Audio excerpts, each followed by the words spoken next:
umubiri buriya hari ibyo wabura ukabaho nka zimwe mu ngingo z'umubiri, ndetse n'ibyo kurya ushobora kubibura ukabaho igihe runaka, ariko ubuze umwuka ntabwo ubaho.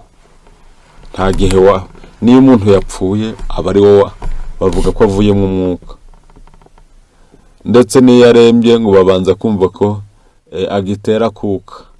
Umwuka rero ntawo, nta buzima. Ubwo n'umwuka wera abuze nta bukristo, kuko ari ubutunga ububeshaho. Nuko akamaro kawo rero mu magambo magufi ni uko umwuka wera afite icyo amaze mu gutuma abantu baba abakristo nyabo, akabeshaho ubukristo, akagushoboza ibyo